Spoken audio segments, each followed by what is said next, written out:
I always knew someone in my family would try to destroy my future. I just never expected it would be my own brother. Tyler's smirk made my stomach drop as I frantically tore through my desk drawer for the fourth time. My fingers shook, not from fear but from a cold anger that had been building for years. My passport, my literal ticket to freedom, had vanished from its hiding place beneath the false bottom I'd installed myself. I'm Elijah, the son nobody celebrates but everyone uses. The invisible genius whose achievements disappear like smoke, while my brother's average efforts are praised like miracles. With less than 2 weeks before my flight to Switzerland, the plan I'd worked on for 18 years had just hit its first real problem, exactly as I'd expected it would. Looking for something? Tyler leaned against my door frame, tossing an apple core into my trash can. The casual pride in his voice made my blood turn cold. He knew. Someone had told him. The envelope from East Zurich was safe in its wall hiding spot, the one place they hadn't yet found. The acceptance letter with its fancy seal meant everything: freedom, recognition, and the 4,000 miles I desperately needed between myself and the family that had been slowly dimming my light since I wrote my first line of code at age 7. What they didn't know was that I'd been saving proof of every accident, every lost achievement, every unlucky setback since I was 12. And I'd long ago stopped believing in bad luck, especially when it came to my family. They think they've won. They have no idea what's coming. Sunday mornings in our house were about performance, not prayer. I adjusted my tie in the mirror as Dad's voice boomed from downstairs. Elijah! The Lord doesn't reward those who keep him waiting. The heavy scent of Mom's perfume filled the hallway as I descended the stairs. Our family's front row seats at Graceful Redemption Megachurch were as much about being seen as seeing. Dad, head pastor James Wright, needed his perfect family on display. And here's our basketball star. Pastor Michaels' voice echoed through the massive sanctuary as we entered. His hand clapped Tyler's shoulder while I stood in my brother's shadow. That game-winning shot on Friday.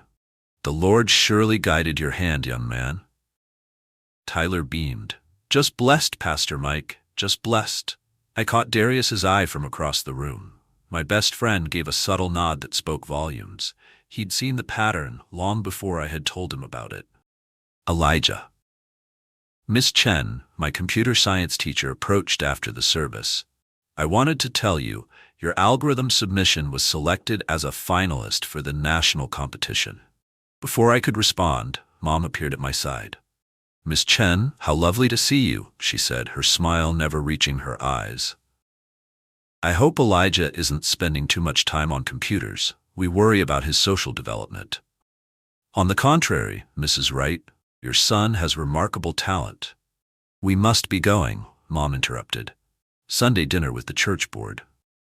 Dad's sermon that day had been pointedly about children honoring their parents' wishes. His eyes had found mine during every key point.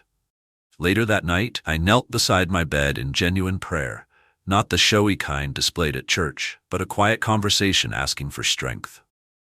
Then I carefully completed my second passport application and sealed it in an envelope addressed to a P.O. box only Darius knew about. The encryption layer needs to be stronger, I told Camila over our secure video call. My fingers flew across the keyboard, adding lines of code to our financial accessibility platform. Equidata was already drawing attention from venture capital firms, though my parents remained oblivious to its existence. Last month, the code for our security protocol had mysteriously disappeared from my laptop. The incident had taught me to be more careful. I glanced at the tiny camera I'd installed in the corner of my ceiling fan. The motion-activated device had cost 3 months of saved allowance, but peace of mind was worth every dollar. Your brother's training camp will cost $8,000, Mom's voice drifted through the heating vent. But it's worth it for his college prospects. James, do you think we could increase his allowance for proper nutrition? I didn't bother listening for any mention of my needs. Experience had taught me better. Working late again, Elijah? Mrs. Wilson, our elderly neighbor, appeared in my doorway with a plate of cookies. Her eyes seemed to take in everything: the security camera, the multiple backups, the locked drawer. "You remind me of someone I used to know, so focused." I turned back to my screen, where lines of code formed patterns only a few would understand. Equidata's core algorithm did something revolutionary, yet conceptually simple. It translated complex financial metrics into personalized accessibility frameworks based on non-traditional data points. The banking system excludes billions of people who can't provide traditional credit histories, I explained to Camila during our last meeting. But our algorithm can analyze microtransaction patterns, community vouching systems, and even consistency metrics to establish creditworthiness. The breakthrough came last month when we successfully processed 10,000 simulated applicants using less than 1% of the data points traditional banks required. People without formal banking histories, government IDs, or credit scores could still demonstrate financial responsibility through our system. "If this works at scale," Camila had said, her eyes wide, "you could literally change global financial inclusion overnight." What she didn't know, what I didn't know myself, was that this approach had been attempted once before, nearly 2 decades earlier, by a brilliant programmer whose work had mysteriously disappeared after his death.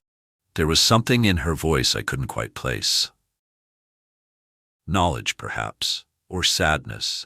The next afternoon, a small envelope arrived addressed to me. Inside was my passport, the new one I'd applied for weeks ago through Darius's help. I carefully tucked it into a hollowed-out physics textbook, one of 5 hiding spots I'd prepared. As I set up a silent alert system tied to my hiding places, I couldn't help but smile. My family might be experts at crushing dreams, but I was becoming a master at protecting them. The blue glow of my monitor illuminated my face as I watched the security footage for the 3rd time. There was Tyler, clearly entering my room at 2:17 a.m., methodically searching until he found the false bottom in my drawer. His face showed no hesitation as he pocketed my passport. My jaw tightened, but I kept my breathing steady. Anger wouldn't help now. Strategy would. "Why?" I asked simply when I cornered Tyler in the garage later that day. He flinched, not meeting my eyes. "You know why. I want to hear you say it." Tyler sighed, shoulders slumping slightly. "Dad and Mom said international education goes against our family values, that you need to stay closer to home where they can guide your spiritual development." He finally looked up. "They said your talents should serve the church, not some secular European agenda. So you took my passport." My voice remained level despite the storm inside me. "What choice did I have?" Tyler's voice rose defensively. "Dad said it was for your own good, that sometimes we need to make hard choices for the people we love." I simply nodded, revealing nothing of the backup plans already in motion. Interesting how their love always seems to help your future while hurting mine. Tyler's eyes widened slightly. He'd never heard me speak so directly about the pattern. "Elijah, save it," I said, turning away. "You've made your choice. Now I'll make mine. Family betrayal cuts deepest when they sabotage the future you've worked so hard for. Has someone ever tried to clip your wings when you were ready to soar?" Share your experience in the comments and continue watching to see how Elijah outsmarted those trying to keep him grounded. "Protocol B is active," I texted Darius at exactly 7 a.m. 3 dots appeared immediately, then his reply, "Roger that, location secure." Within minutes, my small network began to move. 3 months of planning was now in motion. I closed my eyes briefly, grateful I'd prepared for this moment. "Elijah, good to see you." Dr. Weber's German accent came through my earbuds during our scheduled video call. My virtual mentor at ETH Zurich had been instrumental in my acceptance. "I've received word about your situation. The visa interview cannot be rescheduled. May 15th is your deadline. After that, the scholarship transfers to another candidate." "I understand, Dr. Weber. I'll be there." That evening, Dad called a special family dinner. The roast beef, my favorite, didn't fool me. This was strategy, not kindness. "Son," Dad began, cutting his meat with precision, "we've been praying about your future. God has made it clear your gifts should serve His kingdom here, not among secular Europeans." Mom reached for my hand. "We're concerned about the influences over there. Those Swiss people are just so different, not our kind of community." I nodded while mentally reviewing the steps already completed. Second passport application, submitted through Darius's address, digital backup of all project files stored on 3 separate encrypted clouds, and emergency funds transferred to an account only from the Feng. Miss Chen could access. "I understand your concerns," I said carefully. Tyler looked up, surprised by my apparent surrender. That night, Mrs. Wilson slipped a note under my door. "P.O. Box 247, tomorrow. Passport waiting." The auditorium lights dimmed as Principal Harrison approached the podium. "Our next presenter is Elijah Wright, whose algorithm for financial accessibility has earned him the National Young Innovator Award." Polite applause followed as I walked to the stage. In the third row, Miss Chen beamed with pride. My parents sat stiffly in the back, their expressions carefully neutral. After my presentation, a man in a tailored suit approached. "Kevin Daniels, Vertex Innovations. We should talk about your future. Here's my card." Before I could respond, Dad's hand clamped my shoulder. "My son is still considering his options, very focused on ministry opportunities. Elijah's always been interested in computers," Mom added with a dismissive laugh. "But his brother Tyler is our real star, basketball scholarship potential." Mr. Daniels looked between us, confusion evident. "Well, what I saw today was exceptional talent." Later, as parents mingled with refreshments, Miss Chen cornered my father. "James, do you realize what your son has accomplished? Companies would hire him tomorrow." Dad's smile remained fixed. "We appreciate your enthusiasm, but we know what's best for our son." I watched this exchange from across the room, cataloging every word, every dismissal. My face revealed nothing, but my mind was mapping out the final pieces of my escape. My encrypted hard drive contained 3 years of meticulously documented evidence. I scrolled through the folders. Achievements dismissed, 47 instances. Tyler favoritism, 126 incidents. Financial disparity, 39 examples. Sabotage attempts, 22 occurrences.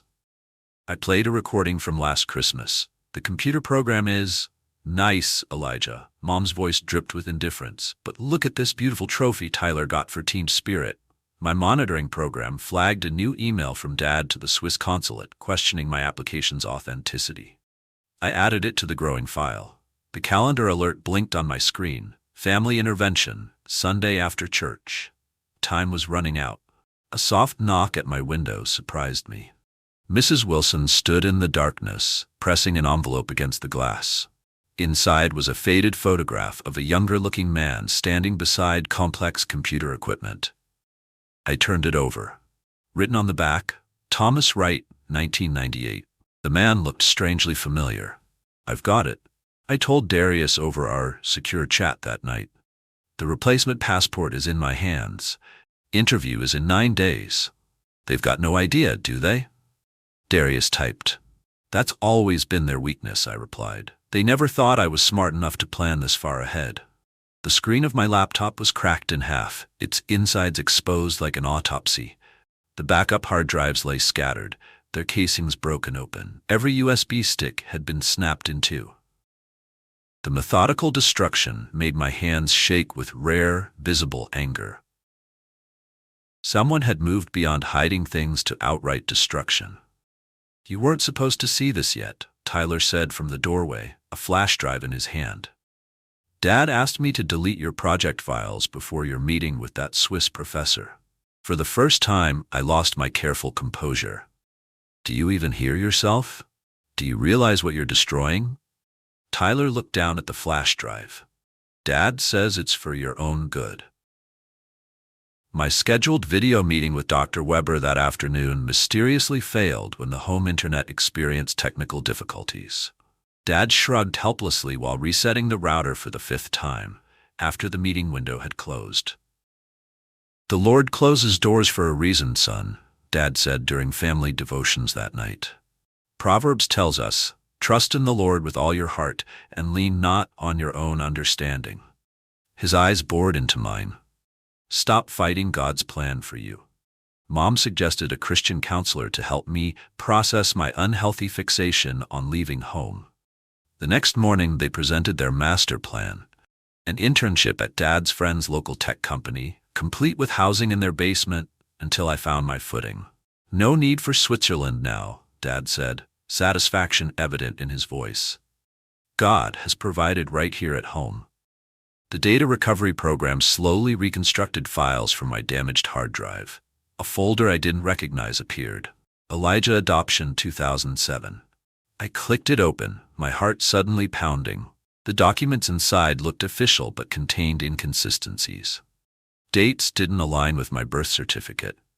The adoption agency listed didn't exist when searched.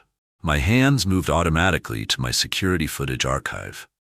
Last month's kitchen footage. Mom on the phone, unaware of the camera in the smoke detector. He's asking questions about college, about leaving, she sobbed into the phone. I can't lose him too, not after everything with Thomas. James has never fully accepted him, says Elijah reminds him too much of before. The photo Mrs. Wilson had given me suddenly made sense. The familiar features in that face were my own. I was from before my mother married James. These are Elijah's official transcripts and recommendation letters, Ms. Chen said, sliding a sealed envelope across her desk. I've added my personal endorsement as department chair. The consulate will recognize everything is legitimate, regardless of any interference.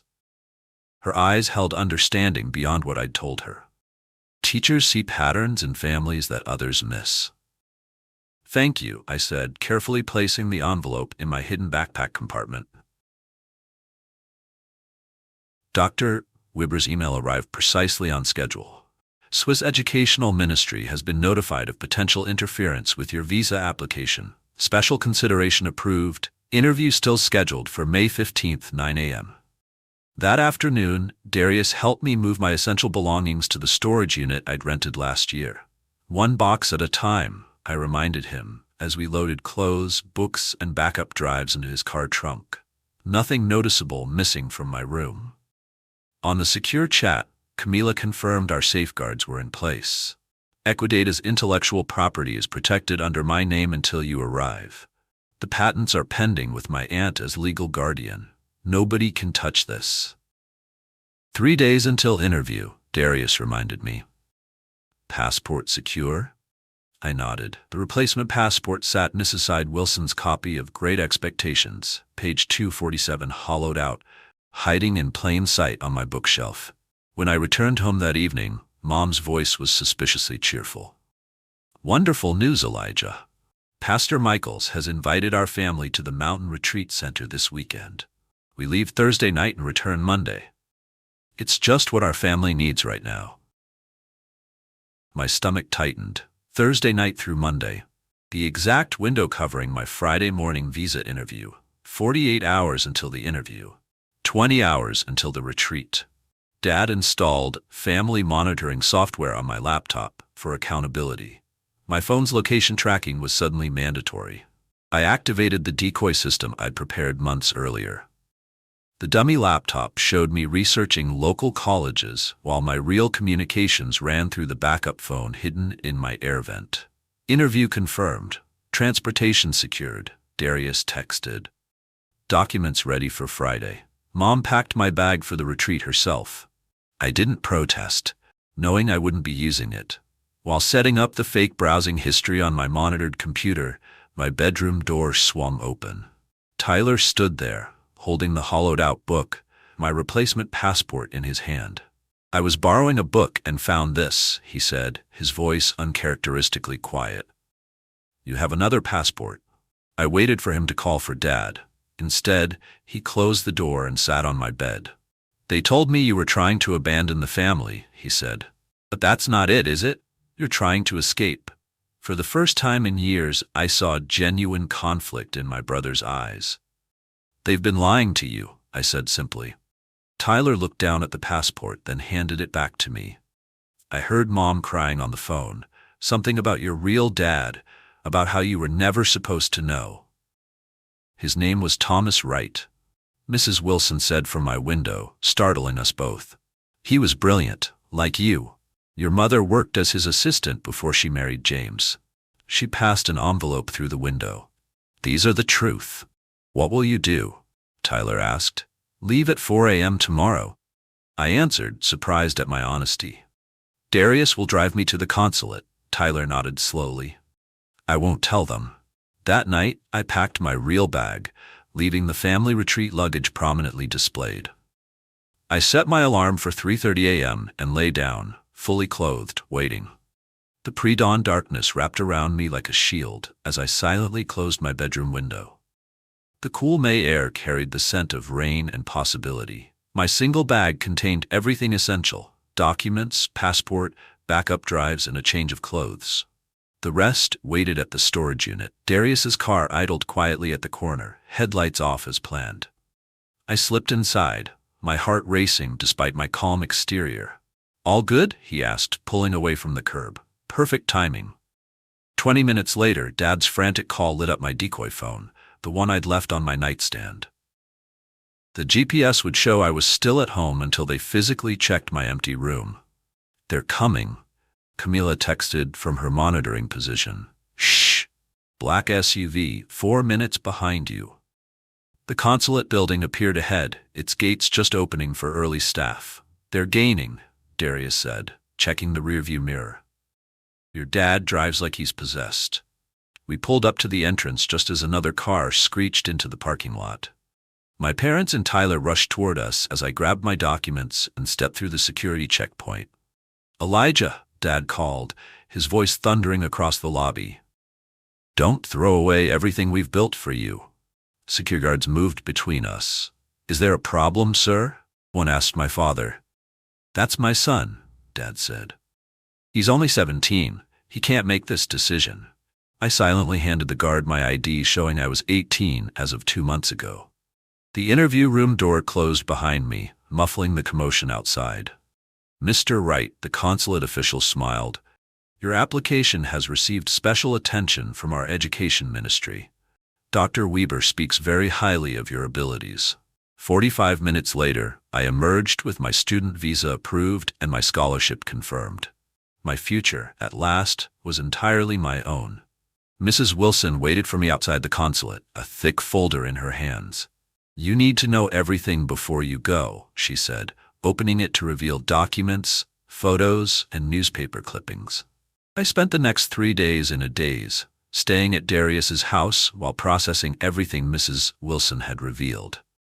My entire identity had been constructed on lies, not just about my adoption, but about my biological father's death and legacy. What will you do with this information? Darius asked as we packed the last of my belongings into shipping boxes bound for Zurich. I carefully folded Thomas Wright's photo between pages of my coding journal. Nothing, yet. I need distance and time to understand what it all means. The day before my flight, Camila and I finalized Equidata's secure transfer protocols. Your father would be proud, she said, though she'd never known him. You're continuing his work without even realizing it. That night, my phone lit up with messages from both parents. Mom's tearful voicemails begged for understanding. Dad's texts oscillated between threats and attempts at religious guilt. I silenced them all. Only Tyler's message gave me pause. I still don't understand everything, but I know you deserve this chance. Maybe someday we can talk about who we really are to each other. I replied with just 2 words before turning off my phone for the final night in Chicago. Maybe someday.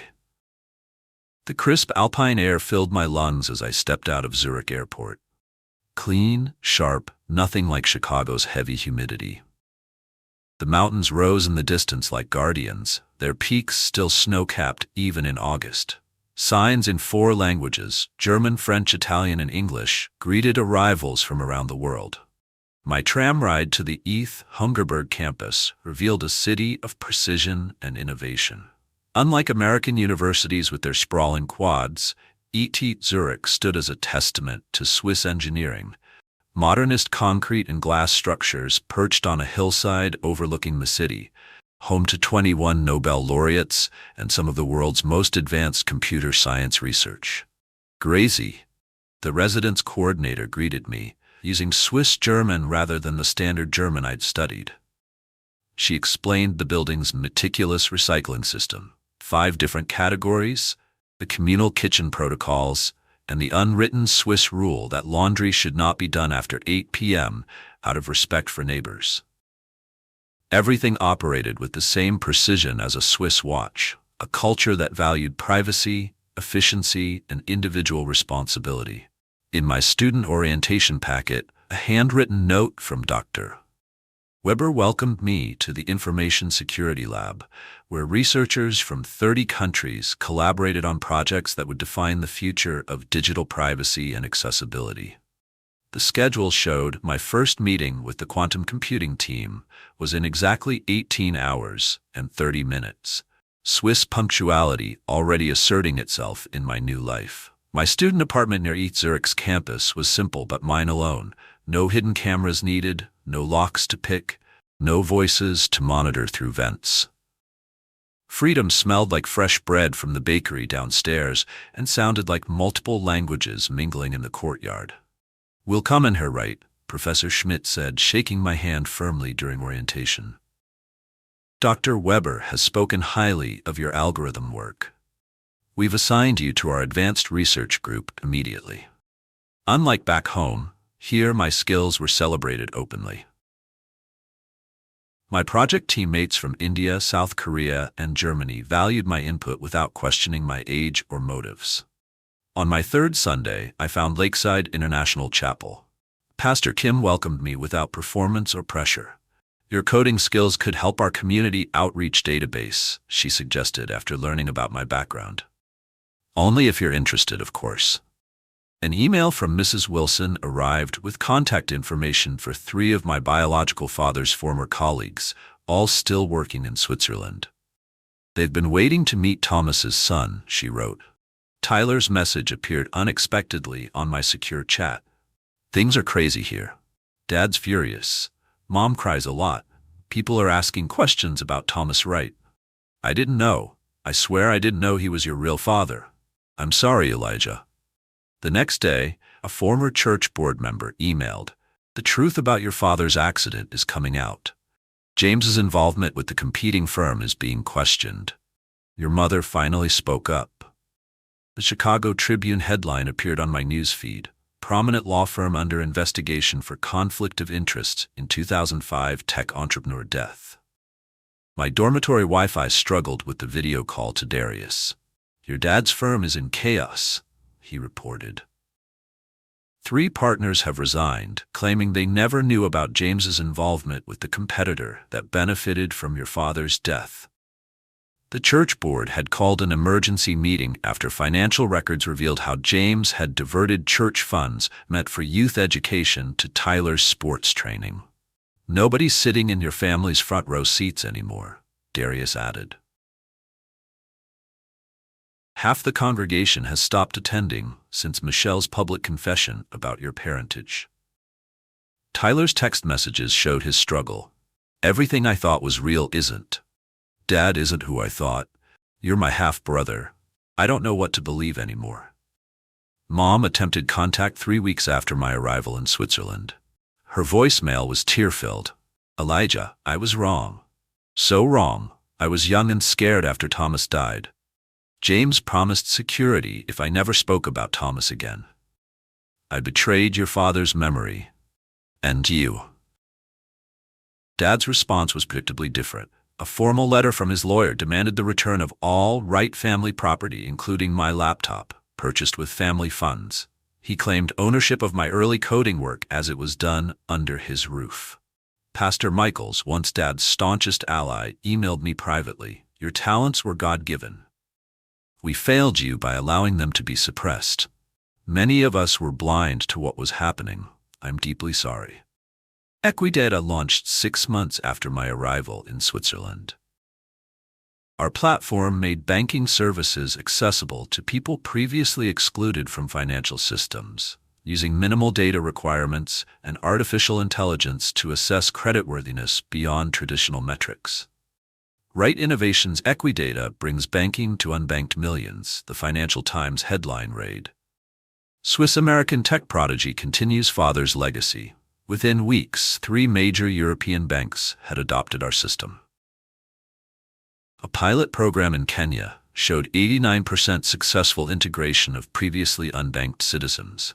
The cease and desist letter from Dad's attorney was almost comical. All intellectual property derived from Wright family resources remains under James Wright's legal ownership. I responded by establishing the Thomas Wright Foundation, creating technology scholarships for students from Chicago's underserved South Side neighborhoods, the very communities my biological father had hoped to help. The airport terminal bustled with travelers as I waited for Tyler's flight. Our weekly video calls had slowly rebuilt something between us.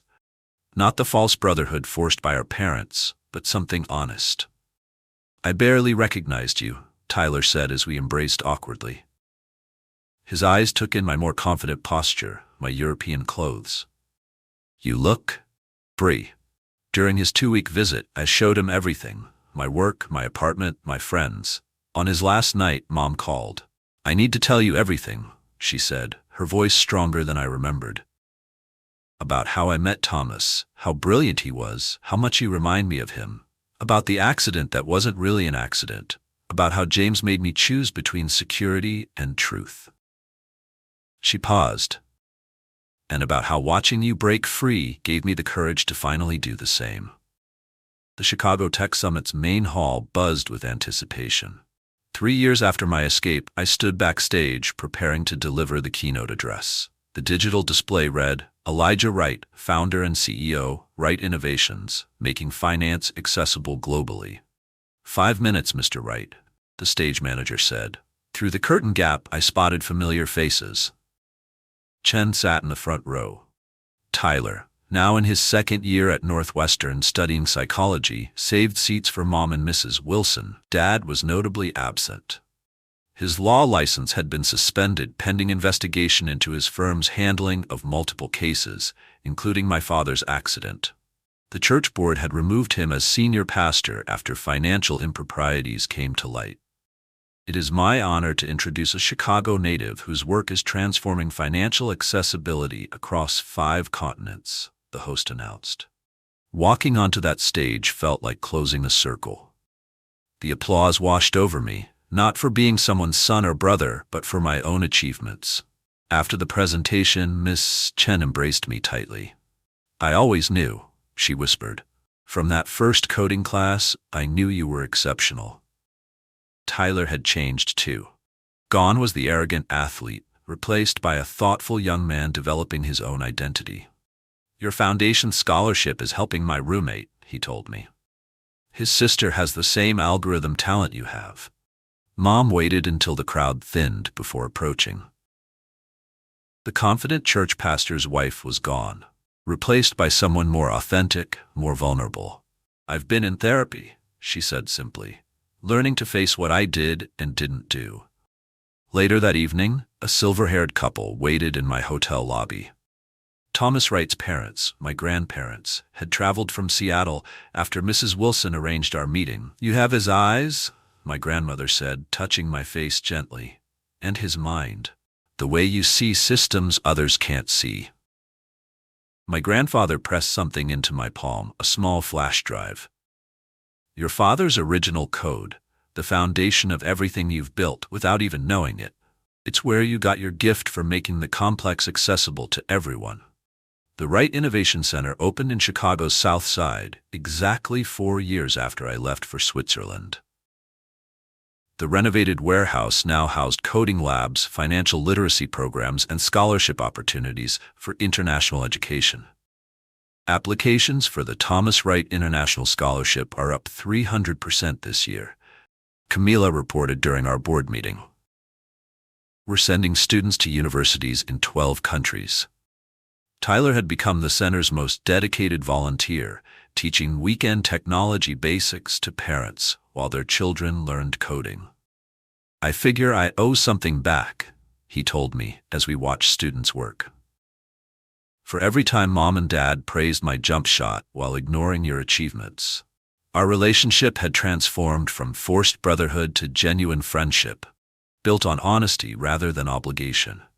Mom volunteered 3 days a week, managing the center's community outreach. Her path to rebuilding trust was long but sincere. Each conversation, each shared meal, each honest admission healed another piece of our fractured relationship. A letter arrived from Dad just before the center's 1-year anniversary. The handwriting was shaky, humbled. I was wrong. My jealousy of your father's relationship with Michelle blinded me to the gift you were. I destroyed evidence that could have revealed the truth about his death. I suppressed your talents out of fear you would become him. I cannot ask for forgiveness, only acknowledge the harm I caused. During the anniversary celebration, Mrs.Wilson finally revealed her full connection to my father. "I wasn't just Thomas's aunt," she explained. "I was his first coding teacher, his mentor when everyone said he was too young to understand complex systems." The center's main classroom connected virtually with our Zurich campus daily. On the screens, students from Chicago collaborated with peers in Switzerland, Kenya, India, and Brazil on accessibility projects.